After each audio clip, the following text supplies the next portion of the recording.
Africa Day. Africa Day. Africa Day is a day for Africa. It's Uh. Africa Day. Yeah, but what do you understand?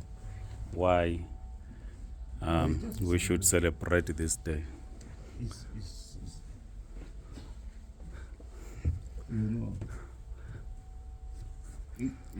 Why are we celebrating this day? What does it mean to a Congolese?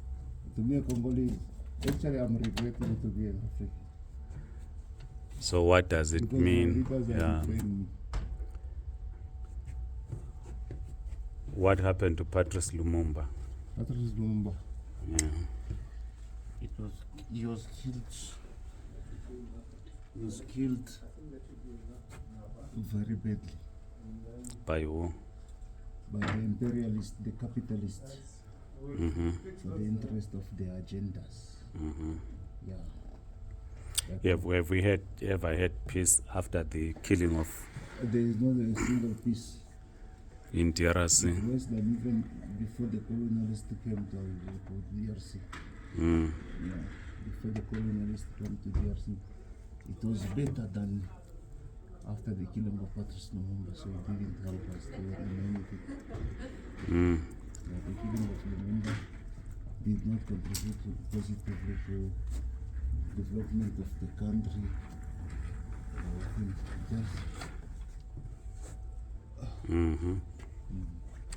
And then in the what is happening, Rwanda has been accused of destabilizing DRC.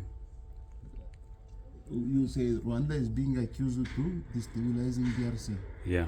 No, Rwanda is not being accused. Is busy doing it. You know, accusation. We can accuse you while you are innocent, and we can accuse you while you're also responsible for the matter or for the crime. In this case, we cannot use the word accuse. We have to use the word he is busy doing it. He's a perpetrator. Yeah. Perpetrator. Yeah. And whose interest is Rwanda advancing? Is its own interest or? First and foremost is stupid. And yeah, let me use the word stupid. Rwanda as Rwanda cannot come and fight its neighbor for the interest of an outsider, which means DRC and Rwanda. They are neighbors for life, natural neighbors. But someone from far is like you and your brother, someone from outside is coming dividing you. You are bound by genes. Somewhere, somehow here in Africa we say blood is heavy than water. Water is heavy than blood. Blood is thicker than water. It's thicker. So when you say so, which means Rwanda and DRC, they are there, they will remain there, even if the world finish. What is going to remain is the history after world. There will be somewhere Rwanda used to be and DRC used to be, the neighbors. So we have more interest to protect each other than to be influenced by someone coming from far. So the game which they are playing, being puppet of someone for the interest of someone, is a wrong game, because everything has an end, and the end will be very bad. Okay. And very ugly. Okay. That end, you must know that. But us being, we have that legendary. We call it in French. We call it hospitalité légendaire, which means is hospitality, which is natural hospitality, which is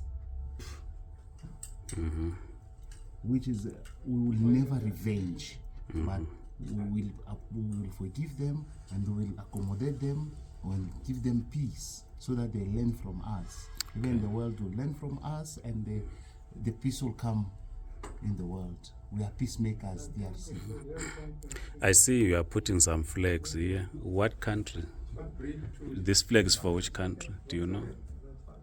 This one? Yes. I believe that is Namibia. In Namibia. And that one? Let's check that one. It's not Kenya. This is Kenya. This is I'm Kenya. good in Africa. And then in this one, This one? which country is this one?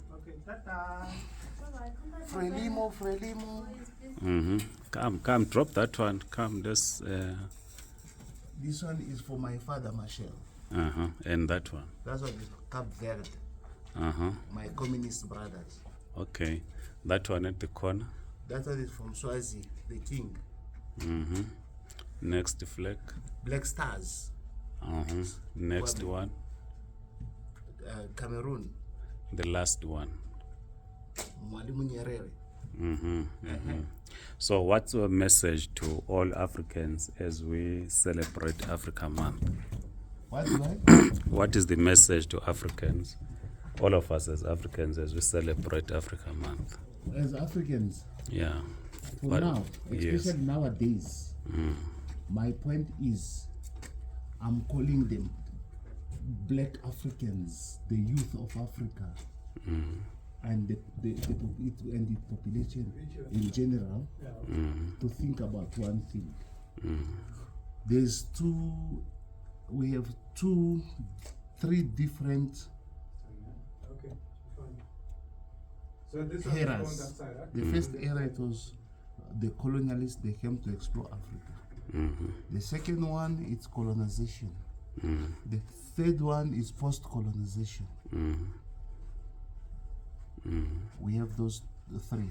And among those three, African people, they've been victims and they've been So because something loose. facing a lot of atrocities and different kind of Something loose. what's so-called today human rights abuse. But for now, as Africa, with the new movement which is happening now, Africa is standing on a very good position. When you look at in its geoeconomy, geopolitics, and in its ecosystem, Africa is standing is the only custodian of those three for now, and which is going to take the world for the next generation. Then look now the situation.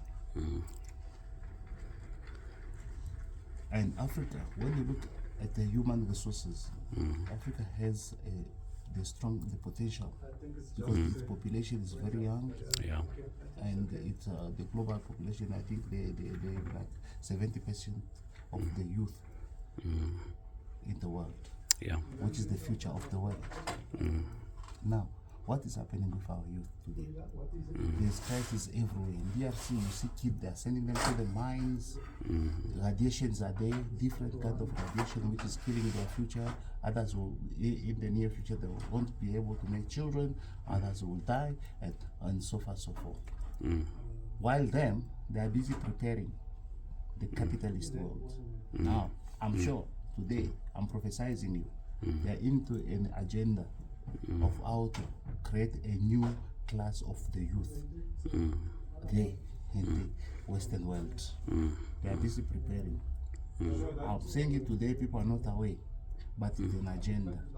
So that when this youth in DRC, now today we can see in Zimbabwe, when young people are going to mines, there's radiation in all those things. Remember, where there's gold, firstly there's copper, firstly there's cobalt, there's other minerals, these coltons and all those things. So all those things, they carry a little bit of percentage of radiation in it. And they are being exposed on those things naked, without protection, nothing. What will take now the effect?